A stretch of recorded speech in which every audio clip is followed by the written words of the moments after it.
నమస్కారం, ఘంటారావానికి స్వాగతం. ముందుగా ప్రధాన అంశాలు. లోక్సభ నిరవధిక వాయిదా, సమావేశం ప్రారంభమవగానే వాయిదా వేసిన స్పీకర్.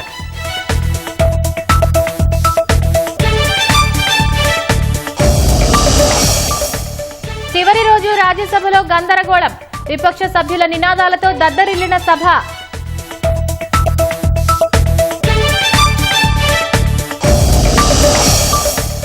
ఎర్రకోట పేలుడులో అల్-ఖైదా హస్తం, ఐరాస భద్రతా మండలి అధికారిక ప్రకటన.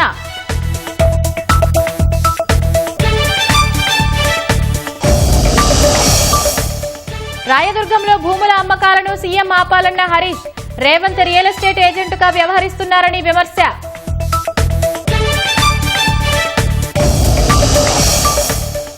పంజాబ్లోని పటియాలలో పెంపుడు కుక్క బీభత్సం, అద్దె ఇంటి కోసం వచ్చిన భార్యాభర్తలపై దాడి.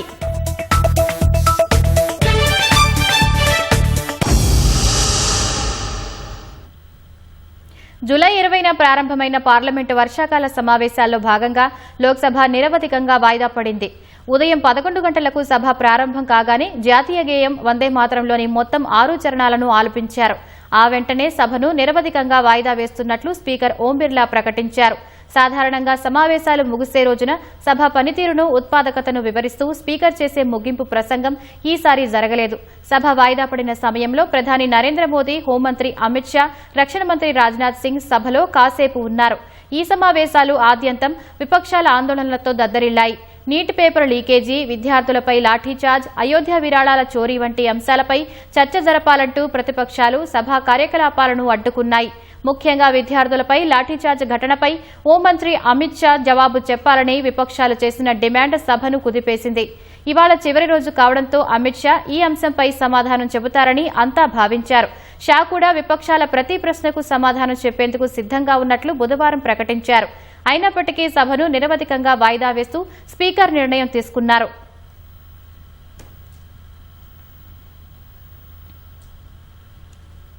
ఢిల్లీ ఎర్రకోట సమీపంలో 11 మంది ప్రాణాలను బలిగొన్న కారు బాంబు పేలుడు కేసులో కీలక పరిణామం చోటు చేసుకుంది. 2025 నవంబర్ 10న జరిగిన ఈ దారుణకాండ వెనుక ఉన్నది అల్-ఖైదా ఇన్ ఉగ్రవాద సంస్థేనని ఐరాస భద్రతా మండలి మానిటరింగ్ టీం ప్రకటించింది.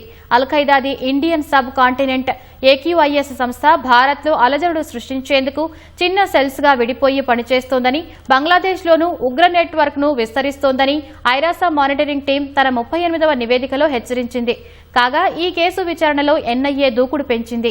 ఢిల్లీలోని రౌస్ అవెన్యూ కోర్టులో ఏకంగా 7,500 పేజీల ఛార్జిషీట్ దాఖలు చేసింది. ఆపరేషన్ హెవెన్లీ హింద్ పేరుతో ఉగ్రవాదులు పన్నిన ప్రభుత్వ వ్యతిరేక కుట్రను 580 మందికి పైగా సాక్షుల వాంగ్మూలాలను ఛార్జిషీట్లో పొందుపరిచింది. ఫరీదాబాద్లోని ఓ వర్సిటీలో మెడిసిన్ ప్రొఫెసర్గా పనిచేసిన ఉమర్ ఉన్ నబీ ఈ దాడిలో ఆత్మాహుతి ఉగ్రవాదిగా వ్యవహరించాడు.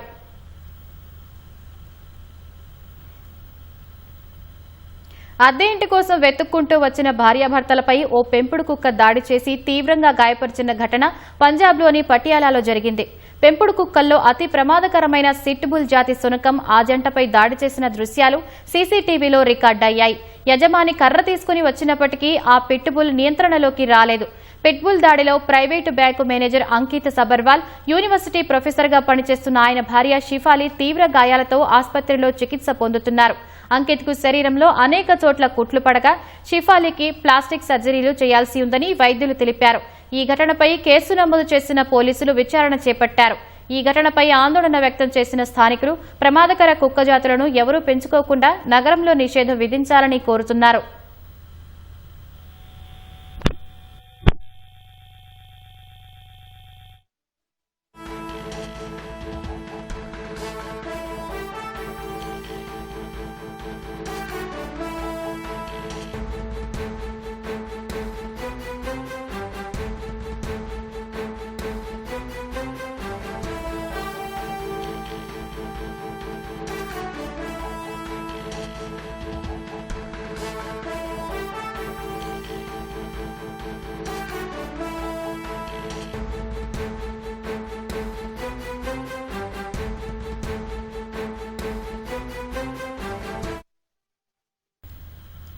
సీఎం రేవంత్ రెడ్డి ఎక్కడ ప్రభుత్వ భూములు కనిపిస్తే అక్కడ అమ్మకాలు జరుపుతున్నారని మాజీ మంత్రి హరీష్ రావు ఆరోపించారు.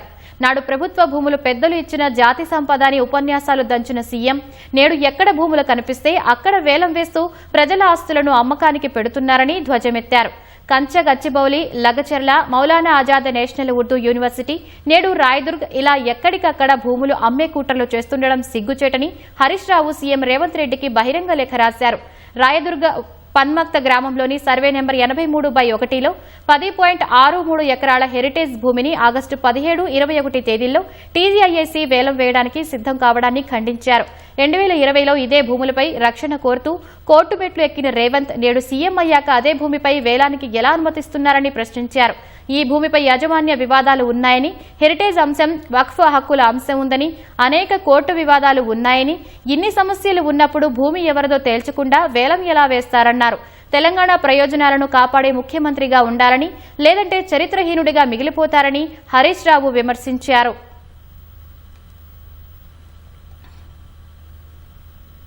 ఆదాయానికి మించిన ఆస్తుల కేసులో అరెస్ట్ అయిన డీఎస్పీ సంకిరెడ్డి భీమ్రెడ్డిని కోర్టు కస్టడీకి అనుమతించడంతో ఆయనను ఇవాళ చెంచల్గూడ జైలు నుంచి ఏసీబీ కస్టడీలోకి తీసుకోనుంది.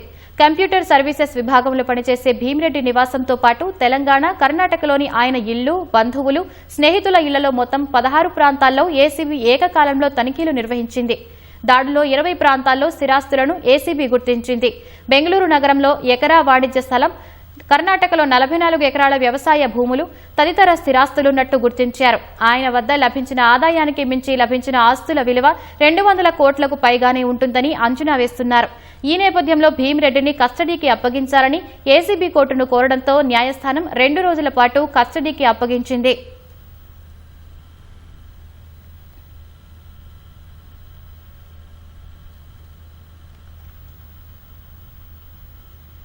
సచివాలయంలో మంత్రి పొన్నం ప్రభాకర్ మీడియాతో మాట్లాడుతున్నారు. ప్రత్యక్షంగా చూద్దాం.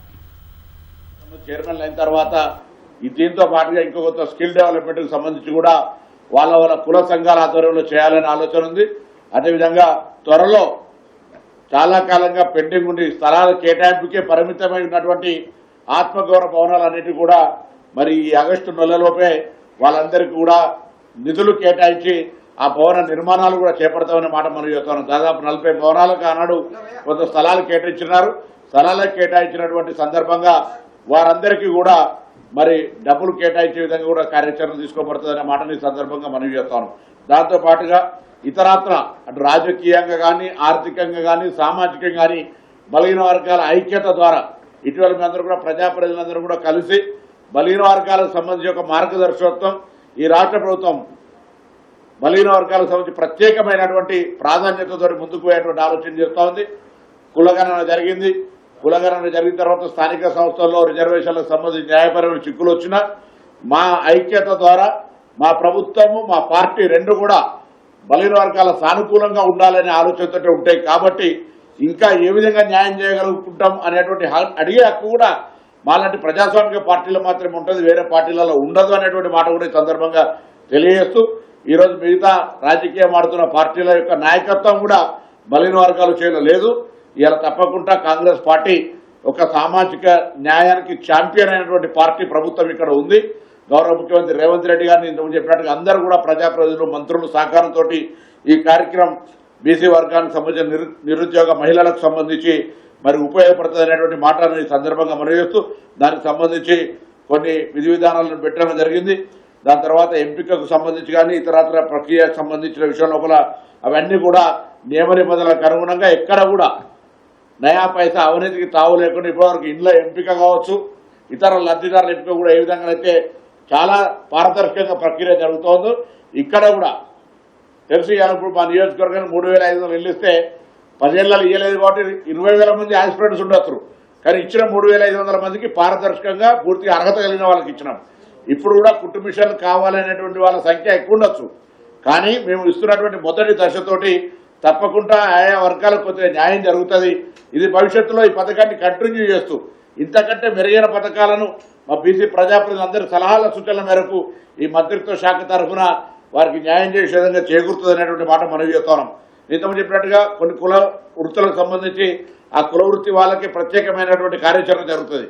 కానీ జనాభా సంఖ్య అంత ఉండేది కాబట్టి మేర కులానికి ప్రాధాన్యత ఇస్తూ మిగతా బలహీన వర్గాలకు సంబంధించిన వాళ్ళకు కూడా ఇందులో ప్రాధాన్యత ఉంటుంది. శిక్షణ మ్యాండేటరీ 100% సబ్సిడీ తోటి ఈ యొక్క కుటుంబ మిషన్ల పంపిణీ ప్రక్రియ లాంఛనంగా ఈరోజు ప్రారంభోత్సవం చేస్తున్నామనే మాటని ఈ సందర్భంగా మనం చేస్తాం.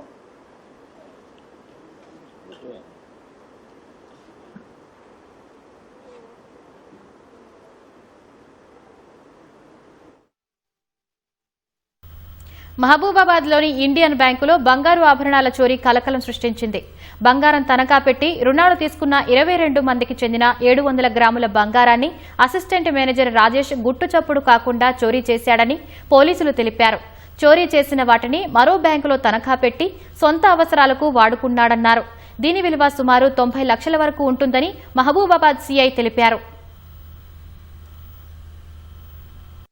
మహబూబాద్ పట్టణంలో ఇండియన్ బ్యాంక్ లో అసిస్టెంట్ జనరల్ మేనేజర్ ముఖ్య రాజేష్ బ్యాంక్ లో కస్టమర్స్ గోల్డ్ లోన్ కానీ చెప్పిన బంగారాన్ని ఒక 700 గ్రామ్స్ వరకు అతను దొంగిలించి వీసా ప్రోగ్రామ్ చేసి చేసేయడం చెప్పేసి బ్యాంక్ మీద ఫిర్యాదు మేరకు కేసు నమోదు చేసి దర్యాప్తు చేస్తాము. వర్త్ సుమారుగా ఒక 90 lakhs వరకు ఉంటుంది. 700 గ్రామ్స్ 22 కస్టమర్స్ 22 మంది కస్టమర్స్ సంబంధించిన ఒక 700 గ్రామ్స్ బంగారాన్ని వాళ్ళు గోల్డ్ లోన్ అని చెప్పేసి బ్యాంక్ లో డిపాజిట్ చేస్తే ఆ బంగారాన్ని తను దొంగతనం చేసి తన సొంతానికి వాడుకున్నట్టుగా బ్యాంక్ మేనేజర్ ఫిర్యాదు మేరకు కేసు నమోదు చేస్తున్నాం. అతను ప్రస్తుతం అరెస్టులో ఉన్నాడు. అతను త్వరగా పడుతుంది. పెద్దపల్లి జిల్లా మంథని మండలం గుమున్నూరు శివారులో బుధవారం ఓ బండరాయికి వేసిన తాళిబొట్టు స్థానికంగా కలకలం రేపింది. తాళిబొట్టు రాయికి ఉండడం అమావాస్య కావడంతో పలు అనుమానాలు భయాందోళనలు రేకెత్తించింది. సోషల్ మీడియాలో ఈ ఫోటో వైరల్ అయ్యి చక్కర్లు కొడుతోంది. ఈ ప్రాంతం గతంలో మంత్రాలు జరిగే ప్రదేశమని స్థానిక సర్పంచ్ సురేష్ తెలిపారు. వివాహ బంధానికి నిలువెత్తు సాక్ష్యమైన తాళిబొట్టు ఈ విధంగా రాయికి ఉండడంతో సంప్రదాయాలు మంటగలిసిపోతున్నాయని పలువురు ఆవేదన వ్యక్తం చేస్తున్నారు. మంథని పోలీసులు మంగళసూత్రాన్ని స్వాధీనం చేసుకుని స్థానికులను వివరాలు అడిగి తెలుసుకున్నారు. శుద్ర పూజల కసంటి ఇక్కడ కొద్దిగా అడ్డా ఇది కాబట్టి ఇక్కడ పుస్తలతాడు కనబడంతో నేను కూడా కొంత భయాందోళనకు గురై ఇమీడియట్లీగా ఎస్ఐ గారికి ఫోన్ చేయడం జరిగింది. వారు కూడా ఎంబడే స్పందించి కానిస్టేబుల్ గారులను పంపించడం జరిగింది. యువతను కూడా అడిగితే 3 రోజుల బ్యాక్ గొడవ చేసుకోవడం జరిగింది. మరి వాళ్ళు ఏమన్నా పడేసిల్లా అని చెప్పేసి మన ఎస్ఐ గారు కూడా చెప్తే వారు కూడా విచారణలో భాగంగా కానిస్టేబుల్ని ఇద్దరిని పంపించడం జరిగింది. మా గ్రామస్తులు కూడా దాన్ని చూసి కొద్దిగా భయాందోళనకు గురయ్యారు. కానీ ఇప్పుడు డిపార్ట్మెంట్ వచ్చిన తర్వాత కొద్దిగా క్లియర్గా అవడం జరిగింది. వర్షాభావ పరిస్థితులు అన్నదాతలను ఉక్కిరిబిక్కిరి చేస్తున్నాయి. ఖరీఫ్ సీజన్ ప్రారంభమైన సాగునీటి కొరతతో ఆందోళన ఉన్న రైతులకి ఆరుతడి పంటలపై అధికారులు అవగాహన కల్పిస్తున్నారు. నల్గొండ జిల్లా నిడమానూరు మండలం బంకాపురం రైతులు ఎల్నినో ప్రభావం నుంచి బయటపడేందుకు ప్రత్యామ్నాయ మార్గాలను అనుసరిస్తున్నారు.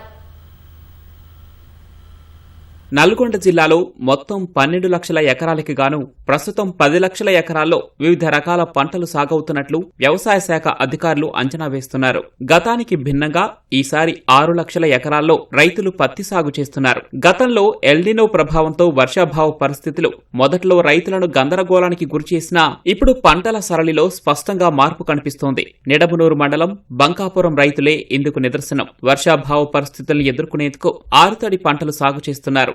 ప్రత్యామ్నాయ పంటలపై అవగాహన కల్పించేందుకు జిల్లా అధికారులు కృషి చేస్తున్నారు. రైతు వేదికల ద్వారా వర్షాభావ పరిస్థితులను వివరిస్తూ తక్కువ నీటితో సాగయ్యే పంటలు సాగు చేయాలని సూచిస్తున్నారు. జిల్లా వ్యాప్తంగా కంది సాగు 9,500 ఎకరాలకు పైగా ఉండగా నిడమనూరు మండలంలోని బంకాపురం గ్రామంలో 800 ఎకరాల్లో సాగవుతోంది. జిల్లా కలెక్టర్ చంద్రశేఖర్ కంది పంట సాగు చేసే దిశగా రైతులను మరింత ప్రోత్సహించేందుకు కనీస మద్దతు ధర 8,400 రూపాయలను ప్రభుత్వం ప్రకటించిందని అధికారులు తెలిపారు. కంది పంటకు సంబంధించిన యాజమాన్య పద్ధతులు ఏది పాటించాలనేది కూడా ఇక్కడ రైతులకు కూడా వివరించడం జరిగింది. దాంతోపాటుగా హార్టికల్చర్ క్రాప్స్ అయినటువంటి పండ్ల తోటలు కానీ లేకపోతే కూరగాయల తోటలు కూడా ఇవ్వడానికి కూడా ప్రభుత్వము ప్రోత్సహిస్తూ ఉన్నది. ఈ సీజన్లో అందరూ కూడా ఆరుతడి పంటల వైపు మళ్ళీ ఈ వ్యవసాయాన్ని ముందుకు తీసుకెళ్లాలని చెప్పి ఈ సందర్భంగా అందరూ కూడా రిక్వెస్ట్ చేస్తున్నారు. ఇప్పుడున్న ప్రస్తుత పరిస్థితుల్లో ఎల్నినో ప్రభావం వలన వరి వేసే అవకాశం లేదు కాబట్టి దాదాపు 1350 ఎకరాలున్న వరి మాగాను ఉన్నటువంటి ఆ గ్రామంలో ఒక 800 ఎకరాల పైగా రైతులు వారు కంది వేసుకోవడం జరిగింది. ఆ కందిలో కూడా మేము మినీ కిట్స్ ద్వారా కొంత, అదేవిధంగా జనరల్ సబ్సిడీ ద్వారా కొంత డిపార్ట్మెంట్ నుంచి కూడా ఇవ్వడం జరిగింది. ఎల్నినో ప్రభావంతో నాగార్జున సాగర్ జలాశయంలో ఆశించిన స్థాయిలో నీటి లభ్యత లేకపోవడంతో ఈసారి సాగర్ ఆయకట్టుకు సాగునీరందించడంపై అనిశ్చితి నెలకొంది. ప్రస్తుతం తాగునీటి అవసరాలకే నీటిని వినియోగిస్తున్నారు. సాగర్ నిండితేనే ఆయకట్టుకు సాగునీరు విడుదల చేసే అవకాశముంది. ఆ పరిస్థితిని ముందుగానే గుర్తించిన బంకాపురం రైతులు ప్రత్యామ్నాయ పంటలపై దృష్టి సారించారు. సాగర్ ఎడమ కాలువ ద్వారా నీరు అందని సమయంలో గతంలోనూ ఈ గ్రామంలో కంది సాగు చేసిన అనుభవం ఇక్కడి రైతులకుంది. ఈసారి వ్యవసాయ శాఖ అధికారుల అవగాహన సదస్సులు, ప్రోత్సాహకాలు మరింత బలం చేకూర్చాయని రైతులు హర్షం వ్యక్తం చేశారు. 20 ఎకరాలు కంది చేసిన భూమి పడవడదు కదా, నీళ్ళు రావని అవగాహన వచ్చే చేసినాం. మేము కాలువ ఉన్నప్పుడు వరి వేసేవాళ్ళము, కాలువ లేదు కాబట్టి కంది పంట వేసుకున్నాం. ఇక్కడ మేము ఒక 20 ఎకరాలు వ్యవసాయం చేస్తామండి. మేము 20 ఎకరాల్లో 15 ఎకరాలు కంది వేసాము, ఒక 5-6 ఎకరాలు వరి పెట్టుకున్నాము. అనుగుణంగా ఉంటుంది అనుకుంటున్నామండి. కంది పంట ఆశాజనకంగా ఉంటుంది అనుకుంటున్నాం. మాకు ఇక్కడ కెనాల కింద ఎప్పుడు నీళ్ళు వచ్చేయండి. ఇప్పుడు నీళ్లు రావని గవర్నమెంట్ ప్రకటిస్తుందో మేము కంది వేసినాము. కంది మొక్కలు బాగానే ఉన్నాయి. ఆ ఊరు రైతులందరం అనుకుని ఒక 7-8 ఎకరాలు 100 ఎకరాల దాకా కంది వేసినామండి. వరి పోల్చుకుంటే ఇది లాభమే అండి. కాకపోతే ఒకసారి మందు పిచికారి చేసుకుంటే ఒకసారి 2 సార్లు మిషన్లు రాబట్టి కోత కూళ్ళు కూడా కొంచెం ఖర్చు తగ్గుతుందండి మాకు. నీటి లభ్యతపై ఆధారపడకుండా పరిస్థితికి తగ్గట్టు పంటలు సాగు చేస్తే నష్టాన్ని తగ్గించుకోవచ్చని బంకాపురం రైతులు చెబుతున్నారు. కంది రైతులకు ప్రభుత్వం అన్ని విధాలుగా అండగా ఉండాలని అన్నదాతలు కోరుతున్నారు.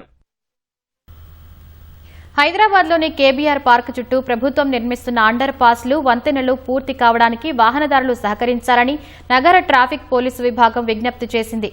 ఈ మేరకు కేబీఆర్ పార్క్ చుట్టూ ఈ నెల 18 నుంచి వన్వేలోనే వాహనాలను అనుమతిస్తూ ఆంక్షలు విధించినట్లు Hyderabad traffic joint CP Joel Davis తెలిపారు. ప్రాజెక్టు పూర్తయ్యే 2 ఏళ్లు ఆంక్షలు అమల్లో ఉంటాయని వివరించారు. ట్రాఫిక్ నియంత్రణ కోసం ఈ మార్గంలో 4 షిఫ్టుల్లో 200 మంది సిబ్బందిని నియమించినట్లు చెబుతున్న జాయింట్ సిపి జోయల్ డేవిస్తో ప్రత్యేక ముఖాముఖి. కేబీఆర్ పార్కు చుట్టూ జంక్షన్ల వద్ద రాష్ట్ర ప్రభుత్వం ఎస్సిటీ పేరుతో 7 ఫ్లైఓవర్లు 7 అండర్ పాస్లను నిర్మిస్తుంది. దీనికి సంబంధించినటువంటి పనులు జోరందుకోవడంతో వాహనదారులకు ఎక్కడా ఇబ్బంది లేకుండా ట్రాఫిక్ను వన్ వే చేయడానికి సిద్ధమయ్యారు. ఆగస్టు 18 నుంచి ఉదయం 6 గంటల నుంచి వాహనాల రాకపోకలకు సంబంధించి వన్ వేలో మాత్రమే అనుమతించబోతున్నారు. మరి దీనికి సంబంధించి ట్రాఫిక్ పోలీసులు ఎలాంటి ఏర్పాటు చేశారు, వాహనదారులు ఎలాంటి సూచనలు పాటిస్తే వాళ్ళు అనుకున్న ప్రదేశానికి, అనుకున్న గమ్యస్థానాలకు సులువుగా చేరుకోవచ్చని వివరించడానికి మనతో పాటు నగర జాయింట్ సిపి జేవిష్ డోయల్ గారు ఉన్నారు. మరిన్ని వివరాలను అడిగి తెలుసుకుందాం.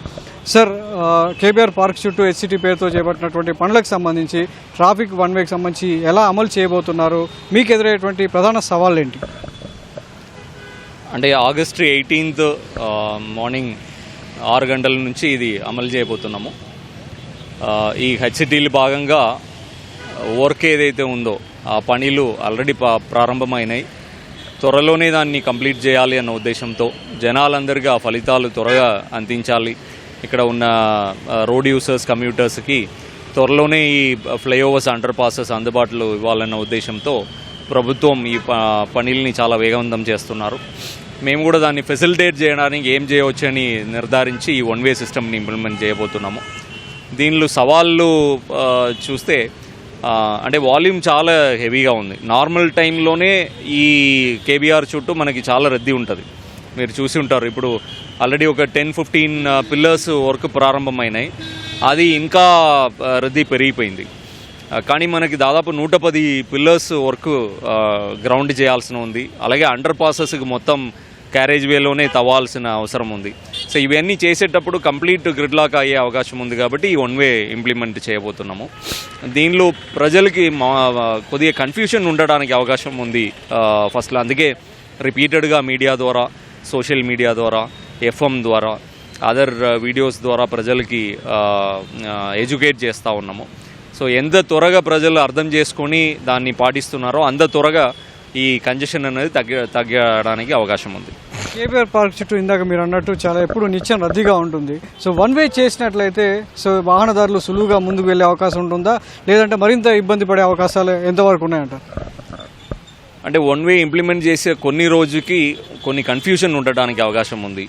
అంటే ఎక్కడ వాళ్ళు లెఫ్ట్ తీసుకోవాలి, లేన్ చేంజింగ్ ఎక్కడ చేయాలి, ఎక్కడ వాళ్ళు మెర్జ్ అవ్వాలి, రోడ్ నెంబర్ 2 బంజారాల్స్ నుంచి వచ్చి రోడ్ నెంబర్ 45కి వెళ్ళాలంటే వాళ్ళు లెఫ్ట్లో రావాలా, వాళ్ళు రైట్లో రావాలా, ఇలాంటి కొన్ని కన్ఫ్యూజన్ ఉండడానికి అవకాశం ఉంది. ఒక 15 రోజుల లోపల వాళ్ళకి ఈజీగా తెలుసుకుంటారు మనం ఎక్కడ ఏ రోడ్ వాడితే బెటర్, ఎక్కడ మెర్జ్ అవుతే బెటర్, ఎక్కడ లేన్ చేంజింగ్ చేయాలి. ఇవి తెలుసుకున్న తర్వాత కొద్దిగా సులభంగా ముందుకు వెళ్ళడానికి అవకాశం ఉంది. అండ్ మనకి సిగ్నల్స్ అన్నది వన్ వేలో ఉండదు, ఓన్లీ పెడస్ట్రియన్కి మాత్రం సిగ్నల్ ఆపరేట్ చేస్తాం కాబట్టి ఆ కంజెషన్ అనేది తగ్గడానికి అవకాశం ఉంది. ఏప్రిల్ నుంచి మనం 2 సార్లు ట్రయల్ రన్ చేసాం. ట్రయల్ రన్లో ఎలాంటి విషయాలు గుర్తించారు? ఈ ప్రాజెక్టు సక్సెస్ఫుల్గా కావడానికి వన్ వే మార్గం చాలా సులభతరంగా ఉంటుందా? అంటే వన్ వే మార్గం అన్నది తప్పదు. ఇప్పుడు మనము ఇంట్లో ఉన్న ఇంటిని రెనోవేట్ చేయాలంటే ఎలా మనము ఒక రూమ్ లేకపోతే 2 రూమ్లు మనం ఉండి మిగతా ప్లేసెస్లో సులువుగా పని జరగడానికి అవసరమని మనం కొద్దిగా పెయిన్ తీసుకుంటామో ఇది కూడా అంతే. ఇది కూడా వితిన్ 1.5 ఇయర్స్లో ప్రజలకు ఒక మంచి ప్రాజెక్ట్ అందుబాటులో రాబోతుంది. సో అది నిర్మాణం చేసే క్రమంలో కొన్ని ఇబ్బందులు అన్నది తప్పదు. దానిలో కూడా ఇప్పుడు ఇబ్బందులు ఎందుకంటే రోడ్డు వెడల్పు చేసే పరిస్థితి లేదు, కోర్టు కేసులు ఇవన్నీ ఉన్నాయి కాబట్టి అది డిలే అయ్యే అవకాశం ఉంది. సో ప్రాజెక్ట్ని డిలే చేయలేము, ప్రజలకి మంచి ప్రాజెక్ట్ కాబట్టి అందుబాటులో తీసుకురావాలి.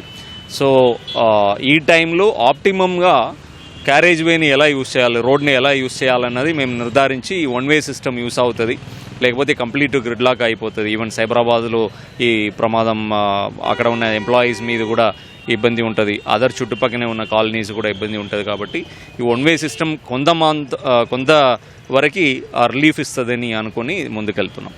అంటే ట్రయల్ రన్లో ఎలాంటి విషయాలు గుర్తించారు సార్ మీరు?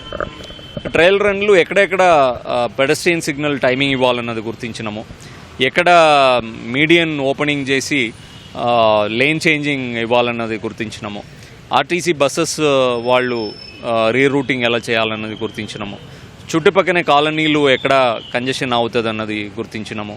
అలాగే ఈ మర్జింగ్ పాయింట్స్లో ఇంజనీరింగ్ ఇంప్రూవ్మెంట్స్ ఎక్కడెక్కడ చేయాలన్నది గుర్తించినాము, ఎక్కడ రోడ్ ఇష్యూస్ వల్ల ఎక్కడ ప్రాబ్లం అవుతున్నాయి అన్నది గుర్తించినాము. అలా డిఫరెంట్ విషయాలు ఇక్కడ రోడ్ కేబీఆర్ పార్క్ వాకర్స్కి ఏం ప్రాబ్లం అవుతుంది అన్నది గుర్తించినాము. చుట్టుపక్కనే ఉన్న ఎస్టాబ్లిష్మెంట్ వాళ్ళకి అంబులెన్స్ వెళ్ళాలంటే ఏం ఇష్యూస్ అన్నది గుర్తించినాము. ఇలా డిఫరెంట్ ఇన్పుట్స్ తీసుకొని దాన్ని వీలైన వరకు దాన్ని క్లియర్ చేసుకొని ఇప్పుడు ముందుకు వెళ్తున్నాం. సాధారణంగా మన 2 షిఫ్ట్లో ఇక్కడ 3-4 సిబ్బంది ఉంటేనే చాలా ట్రాఫిక్ సమస్య తలెత్తుతుంది. అలాంటిది మొత్తం వన్ వే చేయడం సంబంధించి ఎంతమంది మన సిబ్బందిని డిప్లాయ్ చేస్తాం, ఎన్ని షిఫ్ట్లో వాళ్ళు ఈ వాహనాల రాకపోకలకు ఇబ్బంది లేకుండా చూసుకుంటారు? సిబ్బందిలు చాలామంది, మోర్ దాన్ 200+ సిబ్బందిని మేము డిప్లాయ్ చేయాల్సిన పరిస్థితి ఉంది. ఇప్పుడైతే 2 షిఫ్ట్లు పనిచేస్తారు మా సిబ్బందిలు. ఈ ఇంప్లిమెంట్ చేసే టైం నుంచి కొన్ని రోజులకి 4 షిఫ్ట్లు పనిచేస్తాము. 24/7 ఇక్కడ ఉండే విధంగా చూసుకుంటాము. అలాగే కెమెరాస్ టెంపరీగా ఇన్స్టాల్ చేస్తూ ఉన్నాము ఎక్కడైతే లేదో. హైరైజ్ కెమెరాస్ కంటిన్యూస్ మానిటరింగ్కి అది కూడా ఆల్రెడీ డిప్లాయ్ చేస్తున్నాము. డ్రోన్స్ కూడా దీనిలో డిప్లాయ్ చేస్తున్నాము. సో కంటిన్యూస్ మానిటర్ చేసి ప్రజలకి ఎంతవరకు ఇబ్బందుల్ని తగ్గించవచ్చో అంతవరకు ఇబ్బందిని తగ్గించి వాళ్ళకి ఆ కమ్యూటర్స్కి ప్రాబ్లం లేకుండా చూసుకుంటాం. పంజాగుట్ నుంచి వచ్చేటువంటి ఒక వాహనదారుడు జూబ్లీహిల్స్ చెక్ పోస్ట్ పోవాలంటే సులువుగా ఏ విధంగా వెళ్ళాలి? మొత్తం కేబీఆర్ పార్క్ చుట్టూ తిరగాల్సిన అవసరం ఉందంటారా? పంజాగుట్ట నుంచి వచ్చి వాళ్ళు రోడ్ నెంబర్ 45 వెళ్ళాలంటే ఎన్టీఆర్ భవన్ నుంచి లెఫ్ట్ తీసుకొని కేబీఆర్ తిరిగి 45కి వెళ్ళాలి.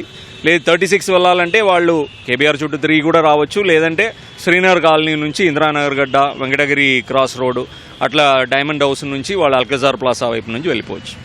వాహనదారులు 2 ఏళ్ల పాటు ఈ ట్రాఫిక్ ఆంక్షలు పాటించాల్సిందేనా? ఈ ప్రాజెక్ట్ ఎప్పటి వరకు కంప్లీట్ అవుతుందో అప్పటి వరకు ఈ ఆంక్షలు ఉంటాయి. అమలు చేసే విషయంలో ఎలాంటి జాగ్రత్తలు, సూచనలు చెప్పబోతున్నారు? సైన్ బోర్డుల విషయంలో వాహనదారుడికి స్పష్టమైనటువంటి సూచికలు కనిపిస్తాయా?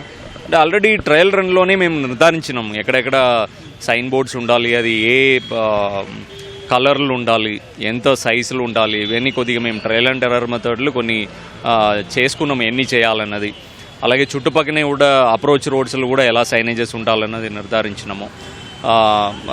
వాహనదారులకి ఏంటంటే ఈ రాంగ్ రూట్ టెంప్టేషన్ ఎక్కువ ఉంటుంది. బికాస్ 2 రోడ్డు పక్కనే ఉన్న రోడ్డుకి రావాలంటే కూడా తిరిగి కొంతమందికి రావాల్సిన అవసరం ఉంటుంది. సో అప్పుడు రాంగ్ రూట్లో వెళ్ళిపోతామని ఎవరైనా వస్తే ప్రమాదం అయ్యే అవకాశం ఉంది. అలాగే ఒక్కొక్కసారి రద్దీ తక్కువ ఉన్నప్పుడు ఫుల్ 4 లేన్ కూడా ఓపెన్ ఉంటుంది. సో చాలా ఫాస్ట్గా వెళ్ళిపోతామని స్పీడ్గా వెళ్ళే అవకాశం కూడా ఉంది. దానిలో కూడా ప్రమాదాలు జరిగే అవకాశం ఉంది. కాబట్టి ప్రజలు ట్రాఫిక్ పోలీస్ వారు ఒక సూచనల్ని పాటించి ట్రాఫిక్ లాస్ని కూడా రూల్స్ని కూడా మీరు వైలేట్ చేయకుండా చూసుకోవాల్సిన అవసరం ఉందని కోరుతున్నాను. ధన్యవాదాలు సార్. సో ఇది విన్నారు కదా, కేబీఆర్ పార్క్ చుట్టూ సులభంగా వాహనదారులు తమ గమ్యస్థానాలను చేరుకోవాలంటే పోలీసుల సూచనలు తప్పకుండా పాటించాల్సిన అవసరం ఉంది. ఇది ప్రభుత్వం వాహనదారులకు కావచ్చు, ఇక్కడ ఉన్నటువంటి ప్రజలకు ఎంతో సదుపాయంతో కూడుకున్నటువంటి ప్రాజెక్టు కనుక సకాలంలో పూర్తి చేయడానికి కృషి చేస్తున్నాము. అందుకని వన్ వే మార్గం తప్పదు. పూర్తి స్థాయిలో కేబీఆర్ పార్కు చుట్టూ ఏర్పాటు చేసినటువంటి వన్ వే మార్గంలో ప్రయాణించక ఈ రెండేళ్లు ప్రయాణించక తప్పదని ట్రాఫిక్ పోలీసులు సూచిస్తున్నారు. కెమెరామెన్ రమణ మహేష్తో సతీష్, ఈటీవీ న్యూస్, హైదరాబాద్. పేరుకే శేరలింగంపల్లి డివిజన్లోకి వెళ్లి చూస్తే పోరుమనాల్సిందే. మౌలిక వసతులు మచ్చుకైనా కనిపించవు. పొంగిపొర్లే డ్రైనేజీలు, వెలగని వీధి దీపాలు, గుంతలమయమైన రోడ్లు, చిన్న వానొస్తే నీట మునిగే అండర్ పాస్, చెప్పుకుంటూ పోతే ఎడతెగని సమస్యలు, ఎన్నెన్నో ఇబ్బందులు. నియోజకవర్గ కేంద్రంగా ఉన్న ఆ మేరకు తమ డివిజన్ అభివృద్ధి నోచుకోలేదనే ఆవేదన స్థానికుల్లో గూడు కట్టుకుంది.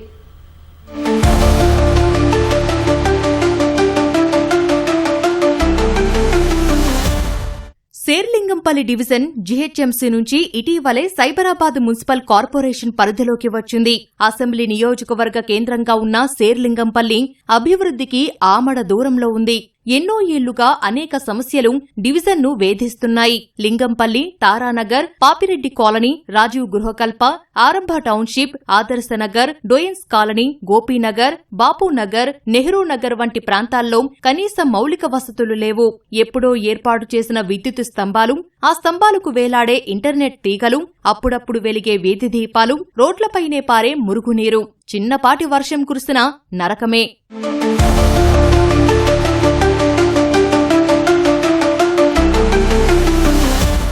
Papireddy colony, Chandanagar colony railway underpass స్థానికులకు శాపంగా పరిణమించింది. ఒక సమస్యను పరిష్కరించేందుకు చేసిన ప్రయత్నం మరో శాశ్వత సమస్యకు దారితీసింది. పాపిరెడ్డి కాలనీ వాసులు చందానగర్ వెళ్లాలంటే రైల్వే ట్రాక్ దాటాల్సిందే. ఈ క్రమంలో ఎంతో మంది ప్రాణాలు గాల్లో కలిసిపోయాయి. దీనికి పరిష్కారంగా చందానగర్, పాపిరెడ్డి కాలనీల మధ్య రైల్వే అండర్ పాస్ నిర్మించారు. పరిష్కారం దొరికినట్లేనని కాలనీవాసులు సంబురపడేలోపే వారి ఆనందం ఆవిరైంది. ఏటా వర్షాకాలంలో అండర్ పాస్ మార్గంలో నడుములోతు నీరు చేరి రాకపోకలు పూర్తిగా స్తంభించిపోతున్నాయి. పాపిరెడ్డి కాలనీ, రాజీవ్ గృహకల్ప, రాజీవ్ స్వగృహ, సందయ్ నగర్, సూర్బి కాలనీ, ఇలా మొత్తం 4-5 కాలనీస్ గా ఉంటూ ఒక 50 నుంచి 60 వేల మంది పాపులేషన్ ఉంటాం ఇక్కడ. మాకు యాక్చువల్ గా ఉన్న ఒక దారి లింగంపల్లి మెయిన్ రైల్వే స్టేషన్ దగ్గర ఉన్న యాక్చువల్ గా ఒక దారి ఉండేదండి. రెండో దారి కింద ప్రత్యామ్నాయం కింద ఇక్కడ మనకి ఈ శేర్లింగంపల్లి అండర్ పాస్, మన చందానగర్ స్టేషన్ కింద అండర్ పాస్ వేయడం జరిగింది.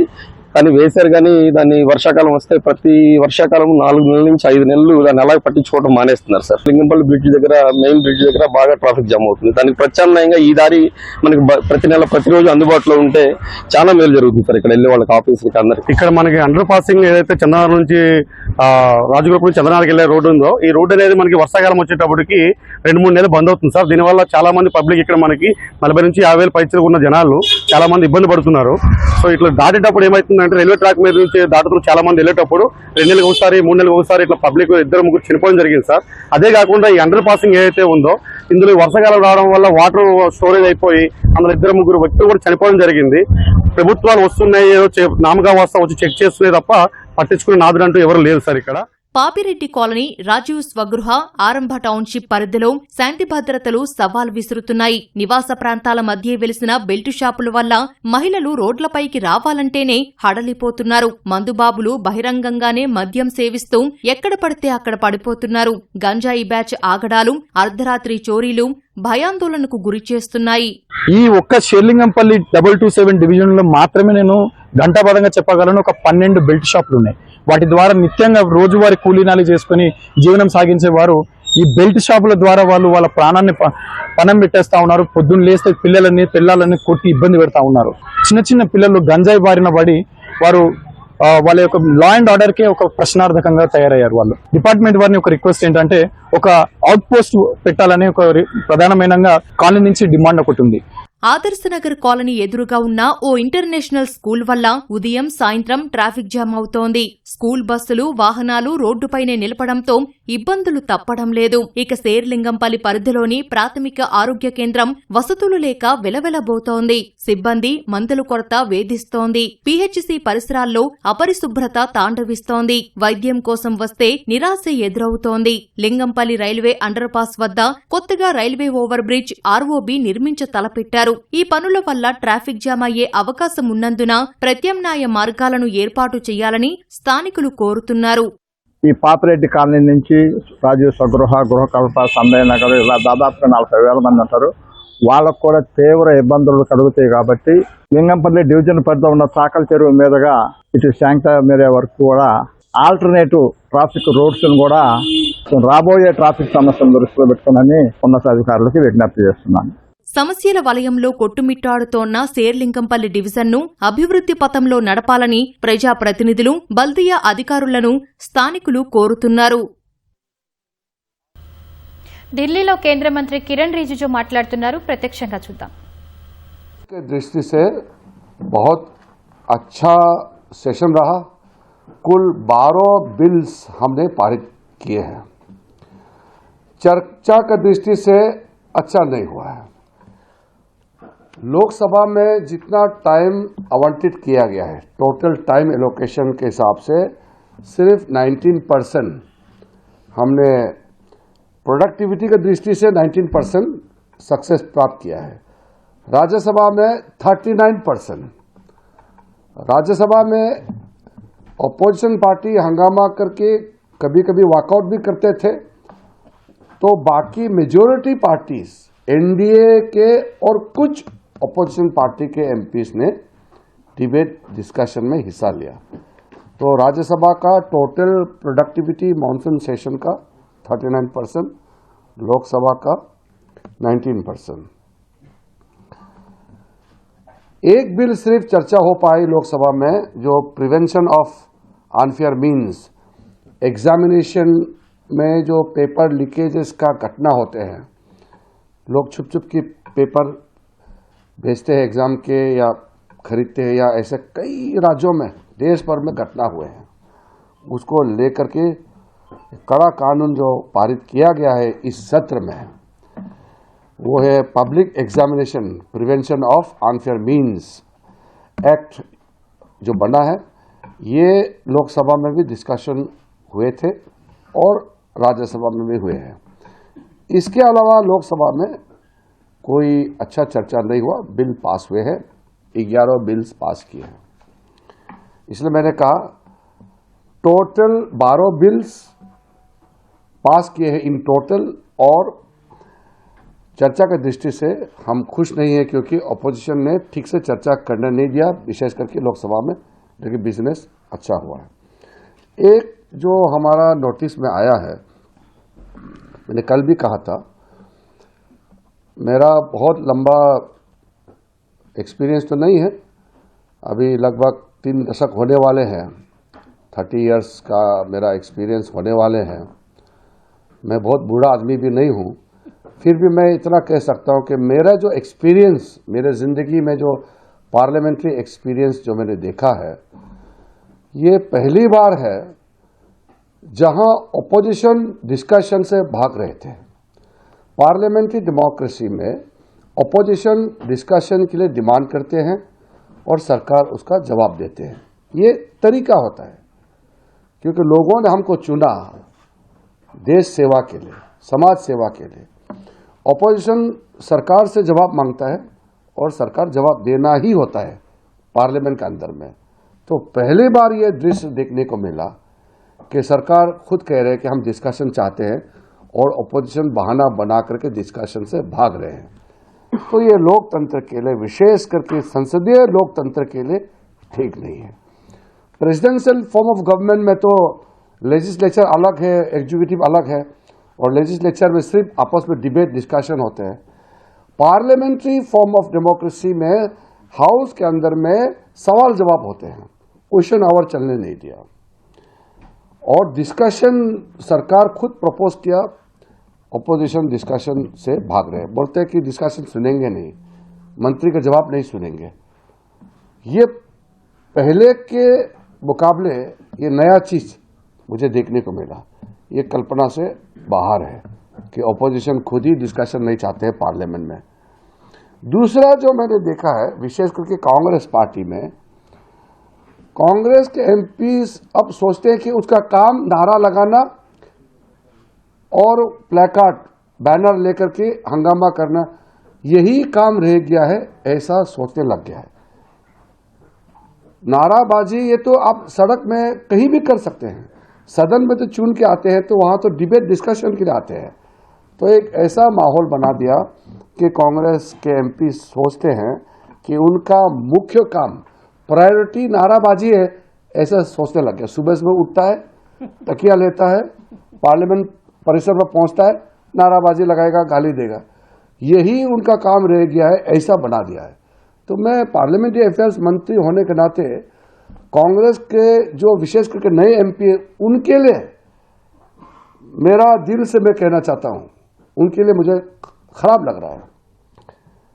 मैं बहुत संवेदनशील इंसान हूं, कांग्रेस के एमपीओं का दर्द मैं समझ सकता हूं। कैसे सीखेंगे अगर डिबेट डिस्कशन नहीं होगा तो? इसलिए जो सीनियर है उसको तो मैं कह नहीं सकता हूं, लेकिन नए एमपीज को अच्छा डिस्कशन डिबेट का मौका नहीं मिला। गलती कांग्रेस पार्टी की ही है, लेकिन हम उम्मीद करते हैं जब हम विंटर सेशन के लिए मिलेंगे, शीतकालीन सत्र के लिए फिर मिलेंगे, तो कुछ अच्छा सोच समझ के साथ बदलाव होगा, मैं उम्मीद रखता हूं। ये सत्र में आप लोगों ने बहुत कवरेज दिया। पार्लियामेंट्री रिपोर्टिंग बहुत क्रिटिकल होता है डेमोक्रेसी में। एक ज़माने में मैंने देखा, हम लोग जब नए नए एमपी बने थे, सुबह से लेकर देर रात तक गैलरी में बैठते थे न्यूज़ वाले। उस समय तो लाइव टीवी नहीं थे और वो सोशल मीडिया नहीं थे, तो पार्लियामेंट्री रिपोर्टिंग मीडिया का इतना तगड़ा था कि अगले दिन हमारा क्या रिपोर्टिंग होगा। अब तो हेडलाइन का तलाश में सब चले गए हैं। पार्लियामेंट्री रिपोर्टिंग, डिबेट, डिस्कशन का जो कोर इशू है, उससे भी एमपीज भी बहुत दूर हो गए हैं।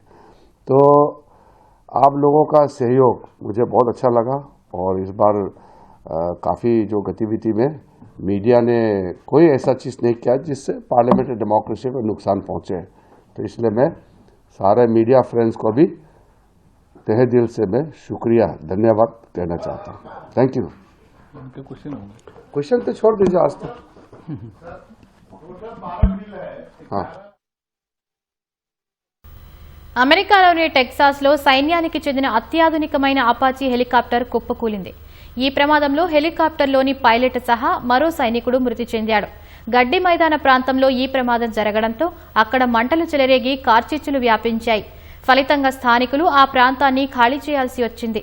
సాధారణ శిక్షణ సమయంలోనే హెలికాప్టర్ ప్రమాదానికి గురైనట్లు ఫోర్ట్ హుడ్ సైనిక స్థావరం అధికారులు తెలిపారు. ప్రమాద కారణాలపై దర్యాప్తు చేస్తున్నట్లు పేర్కొన్నారు. అమెరికా ప్రత్యేక దళాలకు శిక్షణ ఇచ్చే ప్రధాన సైనిక స్థావరాల్లో ఫోర్ట్ హుడ్ ఒకటి. 2,15,000 ఎకరాల్లో ఈ సైనిక స్థావరం విస్తరించి ఉంది. ఎర్ర సముద్రంలో యెమెన్ హూతీ రెబెల్స్ మరోసారి భారీ దాడులకు తెగబడ్డారు. సౌదీకి చెందిన ఒక సైనిక రవాణా నౌకతో పాటు యెమెన్ ప్రభుత్వ నియంత్రిత మోచా, మారిబ్ ప్రాంతాలపై బాలిస్టిక్ క్షిపణులు, డ్రోన్లతో విరుచుకుపడ్డాయి. ఈ దాడుల్లో సౌదీ అరేబియా సైనికులు సహా డజన్ల కొద్దీ ప్రాణాలు కోల్పోయినట్లు హూతీ ప్రతినిధి వెల్లడించారు. ముఖ్యంగా తడావిన్ క్యాంపులో ఉన్న సౌదీ మద్దతు దళాలు, ఆయుధ డిపోలు, కమాండ్ సెంటర్లను లక్ష్యంగా చేసుకున్నట్లు వివరించారు. యెమెన్ను అధీనంలోకి తీసుకునేందుకు యత్నిస్తున్న సౌదీ దళాలపై మరిన్ని ఆపరేషన్లు నిర్వహిస్తామని హెచ్చరించారు. శత్రువులతో చేతులు కలిపిన యెమెన్ ప్రభుత్వ బలగాలు వెంటనే దేశద్రోహ చర్యలను విరమించుకోవాలని తేల్చి చెప్పారు. హూతీల చర్యలను ఎట్టి పరిస్థితుల్లో ఉపేక్షించేది లేదని యెమెన్ అధ్యక్ష మండలి హెచ్చరించింది. ఆయుధాలు వీడి ప్రజాస్వామ్య రాజకీయాల్లోకి రావాలని స్పష్టం చేసింది.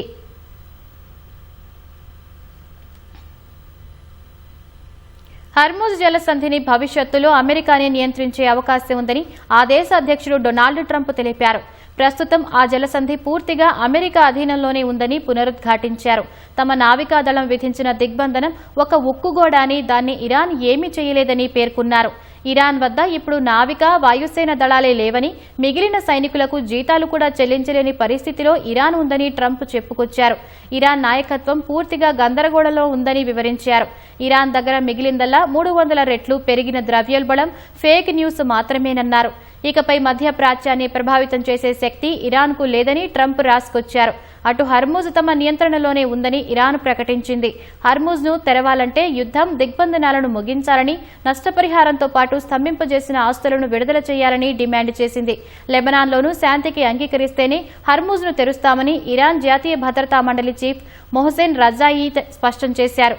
మరోవైపు ట్రంప్ పదవీకాలం ముగిసే వరకు యుద్దాన్ని పొడిగించడమే తమ వ్యూహమని IRGC senior commander Mohammad Reza Naqdi తెలిపారు. పశ్చిమ ఐరోపాలో 27 ఏళ్ల సుదీర్ఘ విరామం తర్వాత అరుదైన ఖగోళ వింత ఆవిష్కృతమైంది. స్పెయిన్, ఐస్లాండ్ దేశాలలో సంపూర్ణ సూర్యగ్రహణం కనువిందు చేసింది. పగటిపూటే ఒక్కసారిగా దట్టమైన చీకట్లు అలుముకోవడంతో ఆయా ప్రాంతాల ప్రజలు, పర్యాటకులు విస్మయానికి గురయ్యారు. చంద్రుడు సూర్యుడిని పూర్తిగా కప్పేయడంతో దాదాపు 2 నిమిషాల 13 సెకండ్ల పాటు పగలు కాస్త రాత్రిగా మారిపోయింది. ఈ అపూర్వ ఘట్టాన్ని కళ్లారా తిలకించేందుకు స్పెయిన్కు ఏకంగా 60 లక్షల మంది పర్యాటకులు తరలివచ్చారు. లక్షలాది మంది పర్యాటకుల రద్దీని దృష్టిలో ఉంచుకుని స్పెయిన్ ప్రభుత్వం 25,000 మంది పోలీసులతో పాటు 100 విమానాలు, హెలికాప్టర్లతో భద్రతా ఏర్పాట్లు చేసింది. ఈ ప్రాంతంలో మళ్లీ 2027 ఆగస్టు 2న మరొక సంపూర్ణ సూర్యగ్రహణం ఏర్పడనుందని శాస్త్రవేత్తలు వెల్లడించారు. పోర్చుగల్, యూకే, ఫ్రాన్స్, జర్మనీ, నార్వేలలోనూ సూర్యగ్రహణాన్ని ప్రజలు ఆసక్తిగా తిలకించారు. ఇటలీలోని మౌంట్ ఎట్నా అగ్నిపర్వతం ఒక్కసారిగా బద్దలవడంతో సిసిలీ దీవిలో విమాన రాకపోకలకు తీవ్ర అంతరాయం ఏర్పడింది. అగ్నిపర్వత విస్ఫోటనాల కారణంగా కాటానియా, కామిసో విమానాశ్రయాలను అధికారులు తాత్కాలికంగా మూసివేశారు. దీంతో వేసవి విడిది కోసం అక్కడికి చేరుకున్న వందలాది మంది పర్యాటకులు విమానాశ్రయాల్లోనే చిక్కుకుపోయి తీవ్ర ఇబ్బందులు ఎదుర్కొంటున్నారు. మరోవైపు ఎట్నా నుంచి ఎగజిమ్మిన ఎర్రటి లావా అగ్నికీలలు పర్యాటకులను విశేషంగా ఆకర్షిస్తున్నాయి. సుమారు 3,350 మీటర్ల ఎత్తులో ఉన్న ఈ భారీ అగ్నిపర్వతం తన ప్రకృతి ప్రకోపాన్ని ప్రదర్శిస్తూనే సాహసికులకు, హైకర్లకు అద్భుత దృశ్యాలు అందిస్తోంది.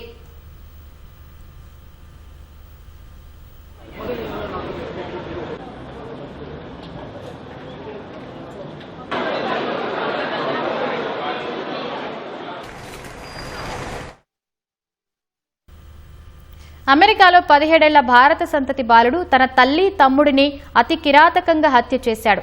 మసాచుసెట్స్లోని యాక్టన్ ప్రాంతంలో యాక్టన్ బాక్స్ బరో హైస్కూల్లో చదివే అర్జున్ అరవింద్ తన తల్లి సుధా వెంకటేశన్, తమ్ముడు 14 ఏళ్ల సిద్ధార్థ్ అరవింద్ను కత్తులతో నరికి చంపాడు. అనంతరం తల్లి కారులోనే అర్జున్ వేల్యార్డ్ ప్రాంతానికి పారిపోగా పోలీసులు అతడిని అరెస్టు చేశారు. పోలీసుల దర్యాప్తులో విస్తుపోయే విషయాలు వెలుగులోకి వచ్చాయి.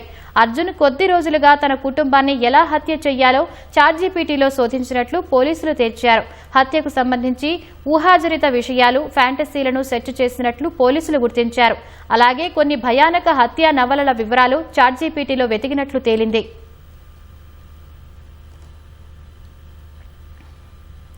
తల్లిని కోల్పోయిన ఒక చిన్న ఖడ్గమృగం జనావాసాల్లోకి చొరబడి బీభత్సం సృష్టించిన ఘటన బీహార్లో చోటు చేసుకుంది. అలిపూర్ దువార్ సమీపంలోని అడవిలో ఒక తల్లి ఖడ్గముఖం, దాని పిల్ల సంచరిస్తుండగా వాటిని మరొక ఖడ్గముఖం తరుముకుంటూ వచ్చింది. భయపడిపోయిన తల్లి ఖడ్గమృగం, దాని పిల్ల జనావాసాల్లోకి ప్రవేశించాయి. కాసేపటికే తల్లి ఖడ్గముఖం తీవ్ర అస్వస్థతకు చనిపోగా చిన్నపిల్ల ఒంటరైపోయింది. ఏం చేయాలో తెలియని అయోమయంలో పడిపోయింది. దాని పరిస్థితిని గమనించిన గ్రామస్తులు అటవీ శాఖ అధికారులకు సమాచారం ఇచ్చారు. వెంటనే ఘటనా స్థలానికి చేరుకున్న అధికారులు సుమారు 11 గంటల పాటు శ్రమించి చిన్న ఖడ్గమృగాన్ని సురక్షితంగా బంధించారు. అనంతరం జల్దాపారా నేషనల్ పార్కులో సురక్షితంగా విడిచిపెట్టారు.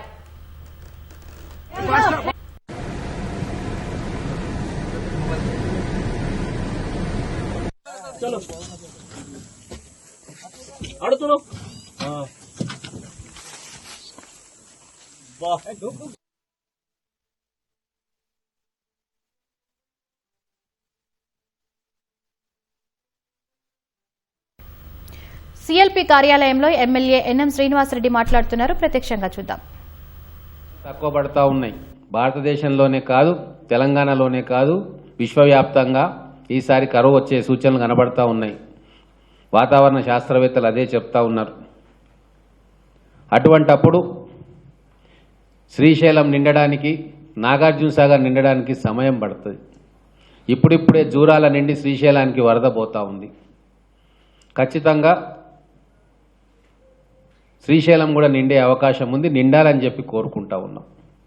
ఒకసారి శ్రీశైలం నిండితే నాగార్జున సాగర్కు నీళ్లు పోతాయి. ఇప్పటికే వస్తున్న జూరాల నుంచి వస్తున్న అవుట్ఫ్లోను గమనంలోకి తీసుకొని జల విద్యుత్ ఉత్పాదన మొదలుపెట్టినాం శ్రీశైలం డ్యాంలో. అక్కడి నుంచి నాగార్జున సాగర్కు నీళ్లు పోతా ఉన్నాయి. అంటే ఇటువంటి పరిస్థితి ఉన్నప్పుడు కూడా రాజకీయం చేసి ఏదో సాధించాలి అని చెప్పి కలలు గంటా ఉంటే నవ్వుకుంటారు. అప్పుడు గోదావరిలో ఎల్లంపల్లిలో నీళ్లు లేవు, ప్రాణహితను మేడిగడ్డ నుంచి ఎత్తిపోయాలి అని చెప్పి 2 రోజులు అల్లరి చేస్తే ఆ వర్ణదేవుడికే వాళ్ళ మీద కోపం వచ్చి అక్కడ వర్షాలు పడితే మళ్ళీ దాని గురించి ఊసే లేకుండా పోయింది. ఎల్లంపల్లిలో కూడా నీళ్ళు వచ్చినాయి, గోదావరిలో నీళ్ళు వచ్చినాయి. మళ్ళీ ఏం కుట్ర చేసిండ్రు? హరీష్ రావు గారు వచ్చి మీరు దేవాదుల నుంచి నీళ్లు తీసుకుంటలేరు, ఆ పంపులు ఆనే కాలేదు, చేస్తలేరు అని చెప్పి మొత్తుకున్నాడు 2 రోజులు. అదో డ్రామా నడిచింది. వాస్తవంగా అక్కడ ఉన్న పంపులన్నీ కూడా నడుస్తూ ఉన్నాయి. ఒకసారి వాటర్ ఫ్లో ఆప్టిమం లెవెల్కి వచ్చినాక పంపులను నడుపుతారు. ఆ కార్యక్రమం చేస్తే ఆ కుట్ర కూడా ఫెయిల్ అయిపోయింది.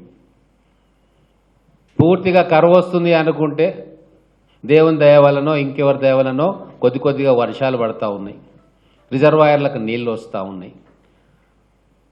మరి పూర్తిగా వర్షం గిట్లా పడుతుందేమో, రిజర్వాయర్లకు నీళ్ళు వస్తాయేమో, మళ్ళీ సాగర్ ఆయకట్టుకు కూడా నీళ్ళు వస్తాయేమో, మొదలే తొండి పెడదాం, కిరికిరి పెడదామని చెప్పి నల్గొండ జిల్లా నాయకుడు మళ్ళీ ఈ కొత్త డ్రామాకు తెరలేపిండు. ఎన్ని డ్రామాలు చేస్తారు మీరు? ఇంకా మీకు బుద్ధి రాలేదా? తెలంగాణ ప్రయోజనాలను తాకట్టు పెట్టింది మీరు కాదా? ప్రతిసారి 299 టీఎంసీలు వాటా చాలని చెప్పి సంతకం చేసి శాశ్వతంగా తెలంగాణ రైతులకు మరణశాసనం రాసింది కేసీఆర్ కాదా? కృష్ణా జలాల్లో మన వాటా 500 టీఎంసీలు రావాలని చెప్పి కొట్లాడుతున్నది రేవంత్ రెడ్డి గారు కాదా? మా కాంగ్రెస్ ప్రభుత్వం కాదా? అంతర్రాష్ట్ర వివాదాలను కూర్చొని కేంద్రం చొరవతో పరిష్కారం చేసుకోవాలి, శాశ్వతంగా ఈ సమస్యకు పరిష్కారం కావాలి అని చెప్పి ప్రయత్నం చేస్తున్నది ముఖ్యమంత్రి రేవంత్ రెడ్డి గారు కాదా? ప్రయత్నం జరుగుతున్న మాట వాస్తవం అని చెప్పి సాక్షాత్తు జలవనరుల శాఖ మంత్రి గారే పత్రికాముఖంగా చెప్పిన విషయం నిజం కాదా? ఇట్లా మేం ప్రయత్నం చేస్తుంటే కేసీఆర్ గారేమో ఆయన ముఖ్యమంత్రిగా ఉన్నప్పుడు కేంద్రంతో మాకేం పని, మేము ఇరు రాష్ట్రాలను కూర్చొని మేము డీల్ చేసుకుంటాం, మేము మహారాష్ట్రతోటి మాట్లాడుకుంటాం, కర్ణాటకతోటి మాట్లాడుకుంటాం, ఇక్కడ ఆంధ్రప్రదేశ్ రాష్ట్రంతో మాట్లాడుకుంటాం, మా ఇష్టం ఉన్నట్టు తెలంగాణ నీళ్ళన్నింటినీ వాళ్ళకు వదిలేస్తామని చెప్పి ఆయన ఎంపీ సీట్ల కోసం ఆయన చేసిన ప్రయత్నం ఆ రోజు మన కళ్ళ ముందు కనబడ్డది కదా. ఇవన్నీ తప్పులు మీరు చేసి, ఘోరమైన పాపాలు మీరు చేసి, పనికిరాని ఒక కాళేశ్వరం అని పేరు మీద మేడిగడ్డ ప్రాజెక్టు కట్టి 1,00,000 కోట్ల రూపాయలు దాంట్లో ముంచి తెలంగాణ భవిష్యత్ తరాలను అప్పుల ఊబిలో ముంచి ఈరోజు ఆర్థిక పరిస్థితిని పూర్తిగా విధ్వంసం చేసి, అంతటి విధ్వంసకర పరిస్థితుల్లో కూడా కాంగ్రెస్ ప్రభుత్వం ఇచ్చిన హామీలను నెరవేరుస్తూ రైతులకు ఇబ్బంది కలగకుండా, మిగతా బడుగు బలైన వర్గాలకు ఇబ్బంది కలగకుండా కష్టంగా మేనేజ్ చేస్తుంటే అది కూడా ఓర్వలేక మా పైన విమర్శలు చేస్తూ ఉంటే మీ లేఖితనం బయట పెట్టుకుంటున్నారు తప్ప మీ రాజకీయాల్లో వచ్చింది కేవలం నిరాధారమైన ఆరోపణలు చేయడానికి, మీ దోపిడీ సొమ్మును కాపాడుకోవడానికి లేదా దోచుకోవడానికి, మీరు చేసిన పాపాలను కప్పిపుచ్చుకునే ప్రయత్నమే మీరు ఇప్పుడు చేస్తున్నారు తప్ప ప్రజల కోసం మీరు ఏ రోజు కూడా ప్రయత్నం చేయట్లే. ఈరోజు నేను గట్టిగా చెప్తా ఉన్న బీఆర్ఎస్ నాయకులకు, ఏ విషయమైనా సరే మీరు చెప్పిన దానికి అసెంబ్లీలో కేసీఆర్ గారు వచ్చి డిబేట్ పెట్టుకుందాం. అది కాళేశ్వరం అయినా సరే, కమిషన్లు అయినా సరే, అవినీతి అయినా సరే, కృష్ణా జలాల్లో జరిగిన మోసం గురించి అయినా సరే, తెలంగాణ నీళ్లను జగన్మోహన్ రెడ్డికి దారదత్తం చేసిన విషయమైనా సరే, నాగార్జున సాగర్ ఆయకట్టులో రైతులకు లభించే నీళ్ళైనా సరే, ఏ విషయమైనా సరే కేసీఆర్ గారిని రమ్మనండి. ఖచ్చితంగా మా ముఖ్యమంత్రి గారు ఆల్రెడీ సవాల్ చేసిర్రు, అసెంబ్లీలో చర్చ పెట్టుకుందాము, ప్రభుత్వ పరంగా ఉన్న డాక్యుమెంట్స్ అన్నింటినీ కూడా అసెంబ్లీ వేదిక మీద పెడతాను, ప్రజలు నిర్ణయం తీసుకుంటారు. నిజంగా మేము తప్పు చేసినామని తెలిస్తే ఖచ్చితంగా సరిదిద్దుకుంటాం. మేము తప్పు చేసినామని చెప్పి మీరు ఒప్పియగలిగితే, కేసీఆర్ గారు ఉద్దేశించన్న మాటలు, మేము తప్పు చేసినామని చెప్పి మీరు ఒప్పియగలిగితే, అది నిజమని అనిపిస్తే ఖచ్చితంగా సరిదిద్దుకుంటామని చెప్పి ఒక మెచ్యూర్డ్ లీడర్షిప్ ఇక్కడ కాంగ్రెస్ ప్రభుత్వానికి ఉన్నది. కాబట్టి మీరు ఎన్ని కుట్రలు చేసినా, కేటీఆర్ కావచ్చు, హరీష్ గారు కావచ్చు, జగదీశ్వర్ రెడ్డి కావచ్చు, తెలంగాణ ప్రజలు నమ్మే పరిస్థితిలో లేరు. ఖచ్చితంగా తెలంగాణ వాటా కోసం కాంగ్రెస్ ప్రభుత్వం, ముఖ్యమంత్రి రేవంత్ రెడ్డి గారు ఎవరితోనైనా ఎదిరించనీకి సిద్ధంగా ఉన్నారు. పార్టీ నష్టపోతుంది, చచ్చిపోతాం పక్క రాష్ట్రాల్లో అని తెలిసి కూడా తెలంగాణ రాష్ట్రాన్ని ఇచ్చిన పార్టీ కాంగ్రెస్ పార్టీ. నీ స్వలాభం కోసం, నీ కుర్చీ కోసం తెలంగాణ ప్రజలను, తెలంగాణ నీళ్లను, కృష్ణానది వాటాను తాకట్టు పెట్టిన వ్యక్తి కేసీఆర్, ఆ పార్టీ బీఆర్ఎస్ పార్టీ. ఈ తేడాను స్పష్టంగా తెలంగాణ ప్రజలు గమనించాలని చెప్పి నేను కోరుకుంటా ఉన్నాను.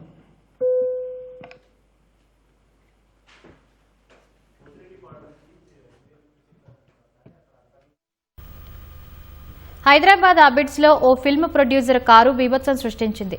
నడుచుకుంటూ వెళ్తున్న మహిళపై నిర్మాత బొమ్మకు మురళి కారు డ్రైవర్ మహానంద ఒక్కసారిగా కారు ఎక్కించాడు. ప్రమాదంలో సునీత అనే మహిళ కాలు గాయమైంది. నిన్న సాయంత్రం విధులు ముగించుకుని ఇంటికి వెళ్తుండగా డ్రైవర్ కారెక్కించాడు. మహిళకు తీవ్ర గాయాలు కావడంతో ఆమెను ప్రైవేట్ ఆసుపత్రికి తరలించారు. యాక్సిడెంట్ చేసిన కారు యజమాని ఫిల్మ్ ప్రొడ్యూసర్ బొమ్మకు మురళికి బాధిత మహిళ కుటుంబ సభ్యులు ఫోన్ చేశారు. ట్రీట్మెంట్ కోసం డబ్బులు చెల్లించాలని వారు కోరగా కారు తనదే అయినా డబ్బులు ఇవ్వనట్టు నిరాకరించారంటూ బాధితులు ఆరోపించారు. తమతో దురుసుగా మాట్లాడారని వారు వాపోయారు. ఘటనపై కేసు నమోదు చేసుకున్న అబిడ్స్ పోలీసులు దర్యాప్తు చేస్తున్నారు.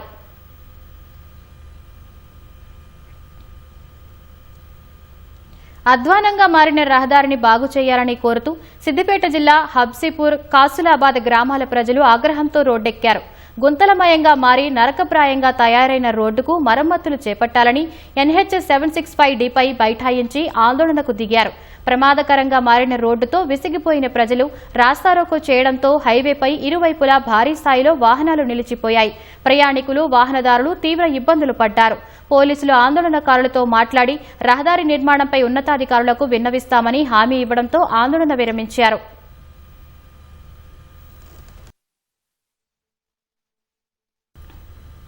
ప్రధాని మోదీ ఇచ్చిన పిలుపు మేరకు రాష్ట్రంలో పలుచోట్ల హర్ ఘర్ తిరంగా కార్యక్రమం ఘనంగా నిర్వహించారు.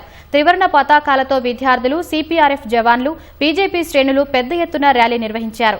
భారత్ మాతాకి జై, వందే మాతరం నినాదాలతో దేశభక్తిని చాటారు. హర్ ఘర్ తిరంగా కార్యక్రమంలో భాగంగా హైదరాబాద్ తార్నాకలో 200 మీటర్ల భారీ జాతీయ జెండాతో ర్యాలీ నిర్వహించారు. బీజేపీ నాయకుడు శ్రీరామ్ ఆధ్వర్యంలో జరిగిన ఈ ర్యాలీని పార్టీ రాష్ట్ర అధ్యక్షుడు రామచంద్రరావు, ఎమ్మెల్యే మల్కా కొమరయ్య ముఖ్య అతిథులుగా హాజరై ప్రారంభించారు.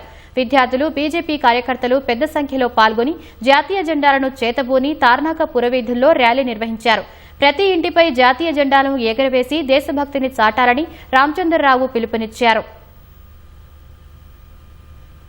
హర్ ఘర్ తిరంగా కార్యక్రమంలో భాగంగా నాచారంలో బీజేపీ ఆధ్వర్యంలో ఘనంగా తిరంగా ర్యాలీ నిర్వహించారు.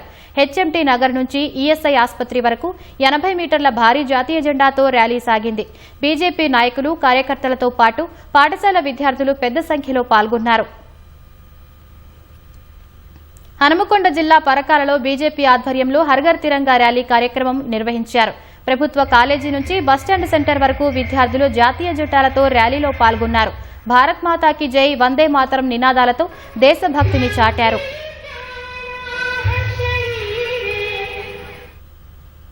దేశానికి స్వాతంత్ర్యం వచ్చిన ఆగస్టు 15 రోజున దేశంలోని ప్రతి ఇంటిపై జాతీయ జెండా ఎగురవేయాలని సీఆర్పీఎఫ్ జవాన్లు ప్రజలకు పిలుపునిచ్చారు. భద్రాచలంలోని 141 సీఆర్పీఎఫ్ 212 బెటాలియన్ ఆధ్వర్యంలో హర్ఘర్ తిరంగా బైక్ ర్యాలీ నిర్వహించారు. కూనవరం రోడ్డులో మొదలైన ర్యాలీ చర్ల రోడ్డు వరకు ర్యాలీ నిర్వహించారు.